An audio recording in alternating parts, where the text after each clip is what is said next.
Assalamualaikum warahmatullahi wabarakatuh. Alhamdulillahi rabbil alamin. Alhamdulillahilladzi arsala rasulahu bil huda wa dinil haqq liyuzhirahu 'alad dini kullih walau karihal musyrikun. Asyhadu an la ilaha illallah wahdahu la syarikalah wa asyhadu anna Muhammadan 'abduhu wa rasuluh la nabiyya ba'dah. Allahumma salli wa sallim wa barik ala sayyidina Muhammad wa ala alihi wa ashabihi wa zurriyatihi wa man tabi'ahum bi ihsanin ila yaumiddin.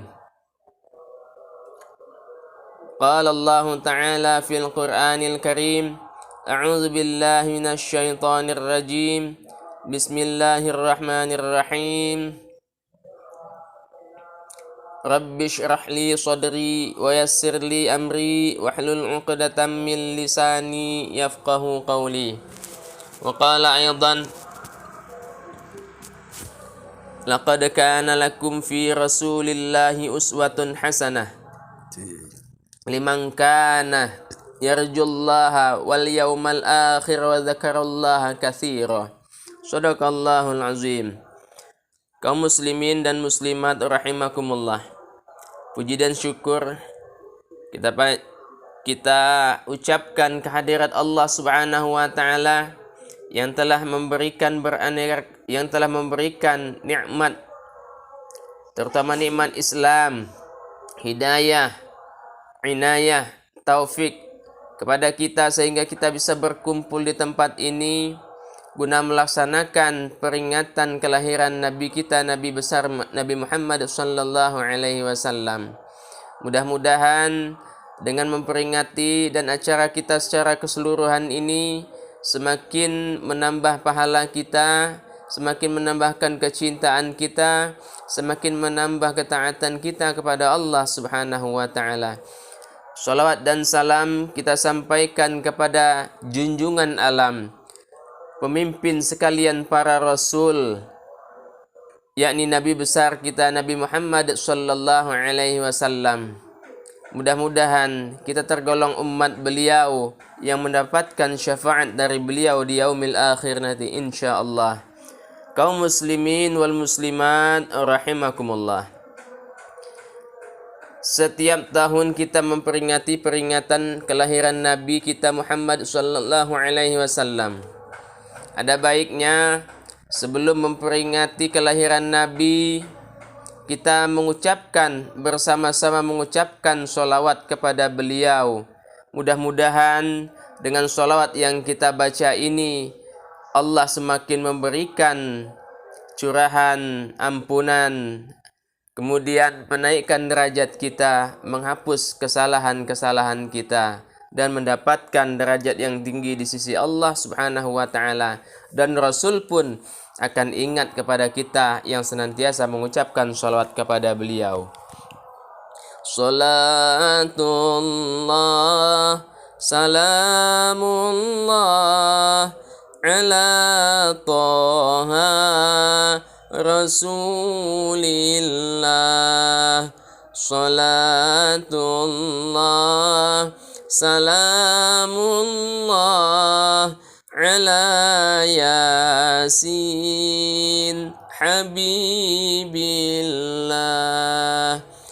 Tawassalna bismillah wa bil hadi Rasulillah wa kulli mujahidin lillah bi ahlil badri ya Allah, bi ahlil badri ya Allah. Allahumma salli ala sayyidina Muhammad, Allahumma salli wa sallim alaihi. Dengan senantiasa bersolawat kepada beliau, mudah-mudahan semakin meningkatkan kecintaan kita kepada beliau Rasulullah Muhammad sallallahu alaihi wasallam. Kaum muslimin dan muslimat rahimakumullah. Ketika Rasulullah Shallallahu Alaihi Wasallam akan dilahirkan, kita melihat terlebih dahulu bagaimana kondisi keagamaan secara umum umat manusia dan bangsa Arab serta kondisi sosialnya.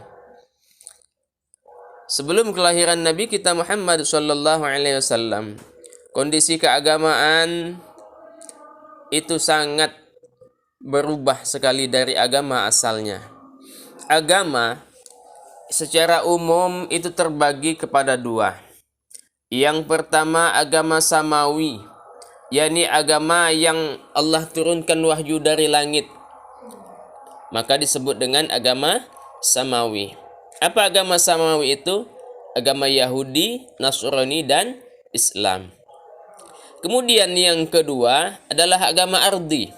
Agama ardi artinya agama bumi, agama yang merupakan hasil pikiran, hasil tradisi, kebudayaan dari manusia yang kemudian mereka rangkum, mereka buat menjadi suatu agama bagi mereka. Jadi sumbernya adalah manusia itu sendiri. Kalau agama samawi sumbernya dari Allah Subhanahu wa taala. Tadi kita sebut ada agama samawi itu ada 3. Agama Yahudi, Nasrani, dan Islam. Sebelum Nabi Muhammad Shallallahu Alaihi Wasallam dilahirkan, ada 2 agama ini. Bahkan 2 agama inilah yang memberikan informasi bahwa akan lahir Nabi terakhir. Lahir Nabi terakhir yang bernama Ahmad atau namanya Muhammad. Informasi ini diperoleh dari para pendeta mereka yang mendalami kitab-kitab suci mereka. Kan tetapi kondisi agama-agama ini berubah jauh dari aslinya. Agama Yahudi banyak dipelencengkan, ditambah dan dikurang. Kemudian dibelok-belokkan maknanya. Begitu juga dengan agama Nasrani.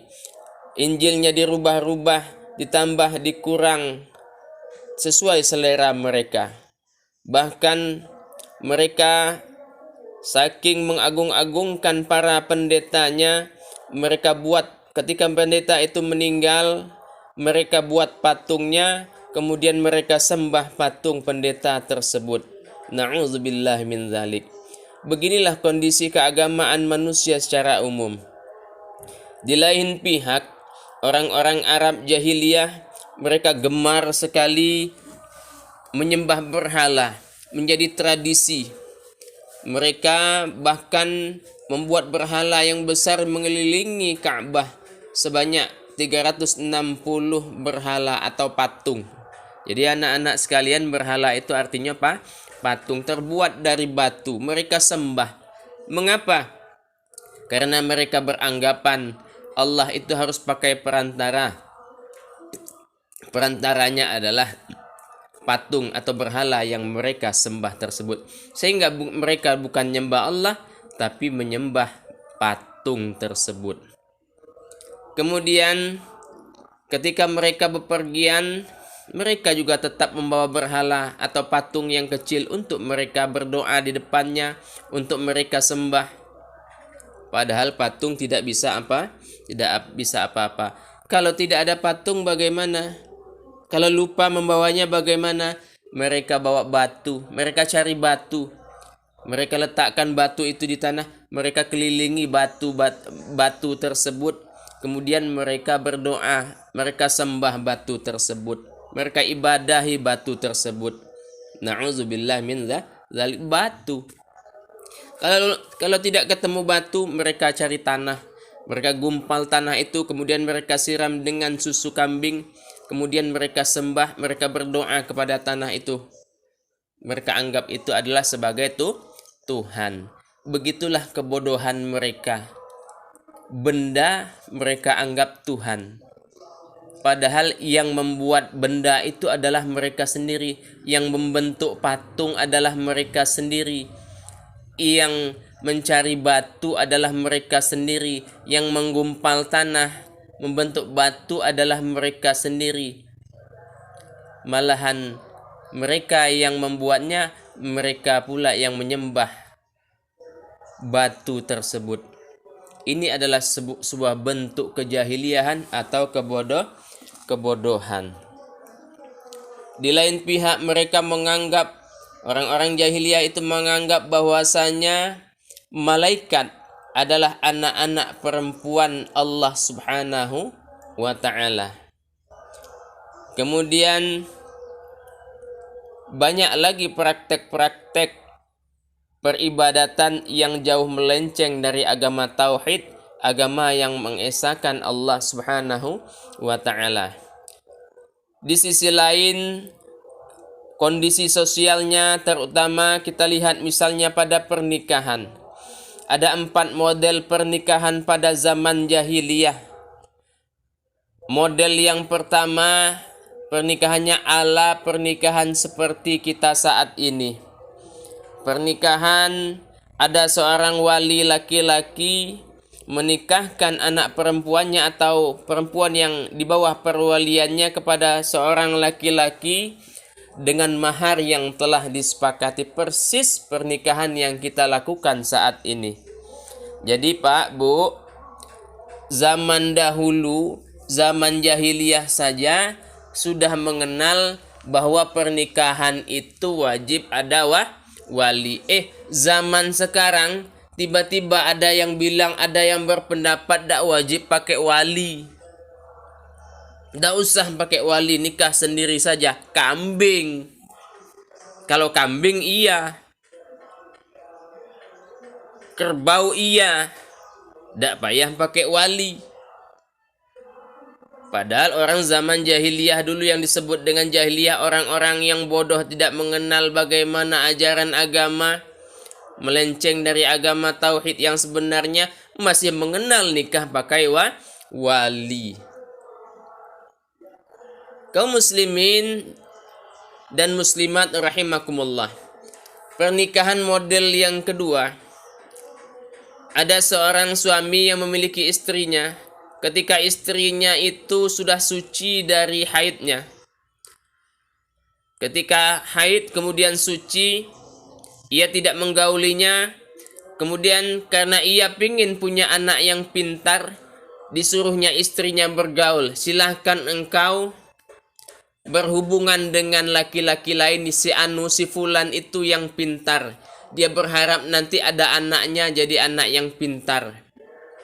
Ini kacau tidak, Bu? Mau seperti itu? Tidak. Laki-laki yang seperti ini laki-laki kurang ajar, tidak punya rasa cemburu. Padahal Islam mengajarkan kalau seorang laki-laki, seorang suami, seorang ayah tidak mempunyai rasa cemburu terhadap istrinya, maka dia tidak mencium bau surga. Ogah. Tidak mau. Mau tidak? Mau mencium bau surga, Pak? Maka harus ada rasa cemburu. Bagaimana rasa cemburunya? Jangan mau istrinya yang buka aurat, dilihat auratnya oleh orang lain, tutup. Jangan mau dibuka. Itu tidak punya rasa cemburu seperti itu. Padahal Allah Subhanahu wa ta'ala sudah menjelaskan di dalam Al-Quran surah At-Tahrim ayat 11. A'udzu billahi minasyaitonir rajim. Bismillahirrahmanirrahim. Qu anfusakum wa ahlikum naro wa quduhan nas wal hijarah. Uiddat lil kafirin. Peliharalah dirimu dan keluargamu dari panasnya api neraka. Peliharalah dirimu dan keluargamu dari panasnya api neraka. Yang bahan bakarnya adalah manusia dan batu. Disiapkan untuk siapa neraka yang panas itu tadi? Untuk orang-orang kafir. Untuk orang kafir. Tapi kalau kita tidak memelihara diri kita dan keluarga kita, artinya kita mau ikut orang kafir, mau masuk ke dalam neraka. Bagaimana memelihara diri kita dari api neraka? Ya, yang pertama kita harus mengerjakan amal ibadah ketaatan, menjauhi dari hal-hal yang dilarang. Kemudian baru berbarengan dengan itu kita juga melihara anggota keluarga kita, istri kita, anak-anak perempuan kita, anak laki-laki kita lindungi, kita pelihara. Untuk memelihara, maka kita harus tahu ilmunya, tahu ajaran agama Islam, tahu tentang tata cara beribadah yang benar, berakidah yang benar, ibadah yang benar, berakhlak yang benar. Islam itu punya 3 dimensi pokok. Yang pertama adalah dimensi akidah, tauhid. Ini dapat dipelajari melalui ilmu tauhid. Di dalam kitab-kitab para ulama banyak menjelaskan, banyak sudah membuat kitab tentang ilmu tauhid. Tinggal kita mau tidak belajar kepada para ulama tentang kitab-kitab tersebut. Yang kedua adalah tentang ibadah, bagaimana cara beribadah yang benar. Di samping juga tentang muamalah bagaimana, karena muamalah juga termasuk ibadah. Karena harus mengikuti syariat dari Allah Subhanahu wa taala. Di mana kita peroleh dari fikih. Kita beruntung sekarang seluruh kitab fikih itu sudah terkodifikasi sesuai dengan mazhab masing-masing. Kemudian yang ketiga tentang hati, tentang rasa, itu dipelajari dalam ilmu tasawuf, tentang bagaimana berakhlak yang baik, bagaimana kita bisa menata hati, membersihkan hati. Semuanya sudah dikarang oleh para ulama berdasarkan Al-Quran dan hadis, yang Al-Quran dan hadis tersebut berdasarkan dari penjelasan dari Rasulullah Muhammad SAW, sahabat, kemudian tabi'in, dan sampai kepada para ulama tersebut. Tinggal kita mau atau tidak untuk mempelajarinya. Jadi ketika kita memelihara diri, maka yang diawali dengan ilmu. Karena beramal tanpa ilmu itu a'maluhu mardudatun la tuqbalu. Amalnya itu ditolak, tidak diterima. Kenapa? Tidak sesuai dengan syariat dari Allah Subhanahu wa taala. Bapak dan Ibu sekalian, banyak sekarang orang yang mengatasnamakan dia kembali, orang yang bilang kembali kepada Al-Quran dan hadis yang murni. Betul. Tapi siapa yang berhak kembali kepada Al-Quran dan hadis yang murni? Menghilangkan kitab-kitab tafsir, tidak mau lihat tafsir, menghilangkan kitab syarah hadis, kemudian kitab-kitab fikih. Tidak seperti itu. Malah orang yang seperti ini, sebagaimana dijelaskan di dalam kitab Tanwirul Qulub, orang yang tidak punya ilmu tentang Al-Quran, tidak faham bahasa Arab, tidak tahu, tidak pernah belajar ilmu nahwu shorob, ya, kemudian tidak pernah belajar ilmu badi, bayan, ma'ani, tidak pernah belajar usul fiqh, tidak pernah belajar ulumul Quran. Jadi banyak ilmu-ilmu penopang untuk kita bisa memahami Al-Quran secara utuh. Begitu juga dengan hadis baginda Rasulullah Muhammad SAW. Tidak mudah jadi ulama itu Bapak dan Ibu sekalian. Sekarang sudah kita buang jauh-jauh pemikiran seperti itu. Karena apa? Karena sekarang itu sudah banyak sekali kitab-kitab dari para ulama. Tinggal kita fahami saja. Tinggal kita ambil salah satu mazhab. Mazhab apa? Dalam bidang akidah yang sudah benar itu adalah mazhab. Dalam akidah adalah kita mengikuti Imam Abu Musa al-Ash'ari dan Imam al-Maturidi. Yang bagaimana kitab tauhidnya, ya ini yang mengajarkan tentang sifat-sifat 20. Ada pernah belajar Pak tentang sifat 20? Sifat ini wajib kita tahu dan wajib kita memahaminya. Kenapa? Karena itulah pondasi akidah akidah kita. Ibadah itu dibangun di atas pondasi. Pondasinya dulu ketika buat rumah itu pondasi dulu, baru ada bangunan. Yang namanya pondasi ialah akidah. Tidak bisa rubuh. Kemudian dibangun di atas akidah itu ibadah. Apa ibadahnya? Ialah bangunan rumah. Kemudian dikasih atap untuk memperindah, untuk bangunan akhlak dan tasawuf. Jadi lengkap. Jangan sampai kita ikut-ikut pendapat yang ternyata kata kita baik, ternyata pendapat itu tidak baik. Allah Subhanahu wa taala dalam Al-Qur'an surah An-Nahl ya menyebutkan fas'alu ahlal dzikri in kuntum la ta'lamun. Maka bertanyalah kalian kepada orang-orang yang memiliki ilmu pengetahuan jika tidak tahu. Di dalam kitab Usul Fiqh, kitab Al-Luma', yang kitab itu dijelaskan bahwasanya orang ketika dihadapkan dengan dalil itu hanya ada dua. Yang pertama, orang yang sangat memahami dalil dan orang yang tidak paham atau paham hanya sedikit. Maka orang yang sangat memahami dalil yang bisa mengistinbat hukum dari dalil, maka dia wajib ijtihad. Kalau di bawah kemampuannya masih di bawah orang yang bisa ijtihad tadi, maka dia wajib ikut pendapat orang yang berijtihad tersebut. Jadi maka kalau kita tidak paham, silahkan ikut para ulama. Para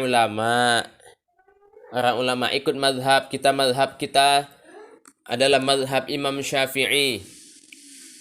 Sudah saya jelaskan tadi, tauhid kita pemahamannya mengikuti Abu Musa Al-Asy'ari atau Asy'ariyah. Kemudian Abu Mansur Al-Maturidi atau Maturidi sifat 20. Bagaimana sifat 20? Anak-anak hafal semuanya? Wujud, qidam, baqa, mukhalafatuhu lil hawadisi, qiyamuhu binafsihi, wahdaniyah, qudrah, iradah, ilmu, haya, sama, basar, kalam, qadiran, muridan, aliman, hayyan, sami'an, basiran, mutakalliman. Wujud artinya ada, qidam artinya dahulu, baqa artinya kekal, mukhalafatuhu lil hawadis artinya berbeda dengan makhluk. Allah tidak sama dengan makhluk. Qiyamuhu binafsi artinya berdiri sendiri. Wahdaniyah artinya esa. Qudrah artinya kuasa, maha kuasa. Iradah maha berkehendak. Ilmu artinya maha mengetahui. Hayah artinya hidup. Sama artinya mendengar. Basar artinya melihat. Kalam artinya berbicara. Qadiran artinya maha kuasa. Asalnya qadiran ini adalah kaunuhu qadirun, tapi disingkat jadi qadiran. Qadiran artinya maha kuasa. Muridan artinya maha berkehendak. Aliman artinya maha mengetahui. Hayyan maha hidup. Sami'an maha mendengar. Basiran maha melihat. Mutakalliman maha berkata-kata. Maha berbicara. Kita ambil satu misalnya, sifat wahdaniyah. Kita selalu bilang mengesahkan Allah Subhanahu wa taala. Dalam sifat wajib yang 20 tadi, sifat yang ke-6 adalah wahdaniyah, mengesahkan Allah Subhanahu wa taala. Mengesahkan bagaimana? Yang pertama, esa zat Allah Subhanahu wa taala. Kalau kita ingin makan pakai tangan, Allah tidak pakai lagi. Esa zat Allah Subhanahu wa ta'ala. Esa zat Allah Subhanahu wa ta'ala, kemudian esa sifat Allah Subhanahu wa ta'ala, kemudian esa af'al atau perbuatan Allah Subhanahu wa ta'ala. Allah Maha Pencipta, berarti selain Allah tidak bisa menciptakan.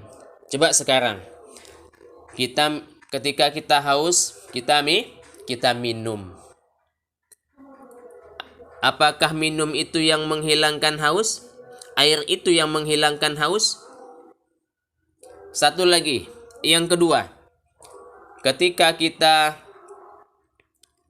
ambil pisau, kemudian pisau itu kena tangan kita terluka, apakah pisau itu yang membuat kita, yang menciptakan luka, yang membuat menjadi luka? Yang kedua. Kemudian yang ketiga, ketika ada api ketemu sama kertas, apakah api itu yang membuat terbakar? Barang siapa yang keyakinannya semata-mata meyakini bahwasanya air itu punya kekuatan bisa ngilangi haus, tabiatnya secara alami bisa ngilangi haus, api yang tabiatnya secara alami punya kekuatan bisa membakar, pisau yang tabiatnya secara alami punya kekuatan bisa melukai. Barang siapa yang punya keyakinan seperti itu, di dalam kitab disebutkan, seperti di dalam kitab Kifayatul Awam atau mungkin dalam kitab Ummul Barahin, orang tersebut sudah tergolong kepada orang yang kafir. Kemudian ada lagi pemahaman yang kedua. Bagaimana pemahaman yang kedua? Yakni mereka beranggapan bahwasanya Allah telah menitipkan kekuatan pada benda-benda tersebut, sehingga air itu punya kekuatan yang dititipkan Allah bisa ngilangi haus. Pisau dititipkan Allah punya kekuatan bisa melukai. Kemudian api dititipkan oleh Allah kekuatan bisa membakar. Maka orang ini tergolong kepada orang yang jahil, orang yang bodoh, tidak tahu hakikat sebenarnya dari keesaan Allah Subhanahu wa ta'ala. Dan barang siapa yang berkeyakinan bahwasanya api tidak bisa membakar, sedikit pun tidak punya kekuatan membakar, kemudian air sedikit pun tidak punya kekuatan untuk menghilangkan haus, kemudian pisau sedikit pun tidak punya kekuatan untuk mendatangkan luka. Tapi ketika air itu diminum pada saat itulah Allah menciptakan hilangnya haus. Pada saat api ketemu sama kertas, pada saat itulah Allah ciptakan terbakar. Pada saat pisau ketemu sama tangan misalnya atau sama lain, pada saat itulah Allah ciptakan luka. Jadi inilah keyakinan kita, meyakini bahwasanya Allah Subhanahu wa ta'ala maha pencipta. Allah Al-Khaliq, maha pencipta. Bapak dan Ibu yang berbahagia, begitulah ulama kita menjelaskan tentang kemurnian tauhid yang sebenarnya, yang terkadang kita belum sempat mempelajarinya. Maka mulailah kita mempelajari bagaimana bertauhid yang benar. Selanjutnya, salah satu menjaga keluarga setelah tadi dengan ilmu, ya, ilmunya ilmu fikih untuk bagaimana beribadah yang baik. Kemudian menjaga keluarga auratnya agar jangan sampai nampak dengan orang lain. Kita jaga ibadahnya, kita jaga seluruhnya, akhlaknya kita jaga. Maka kita telah menjaga seluruhnya. Tunailah kewajiban kita memelihara keluarga diri kita dan anggota keluarga dari siksa api neraka. Dengan apa tadi Bapak dan Ibu sekalian? Dengan ilmu dulu baru ibadah. Ilmulah yang membuat kita bisa betul melaksanakannya. Dengan ilmu kita bisa mengetahui ini baik dan ini buruk. Kaum muslimin dan muslimat rahimakumullah. Kembali kepada zaman jahiliyah tadi, bentuk pernikahannya. Pernikahan yang kedua tadi ya, disuruh. Nah, kemudian pernikahan yang ketiga, ada seorang perempuan, dianya bergaul dengan banyak laki-laki tapi kurang dari 10. Ya berhubungan. Ya, kemudian setelah berhubungan, jika ia hamil kemudian ada lahir anaknya, perempuan tadi manggil semuanya. Orang-orang laki-laki tadi, sini semua, sini. Mengelilinginya, kemudian anaknya dilihat nih, kamu sudah tahu apa yang kamu berbuat terhadapku, maka sekarang aku tunjuk katanya.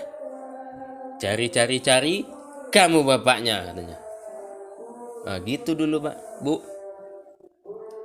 Model pernikahan jahiliyah. Ada model pernikahan yang keempat, seorang perempuan yang bergaul dengan banyak sekali laki-laki, lebih berpuluh mungkin. Inilah wanita pelacur. Mereka di depan rumahnya pasang bendera tanda bahwasanya mereka nerima apa? Terima obyekan. Terima apa? Terima obyekan.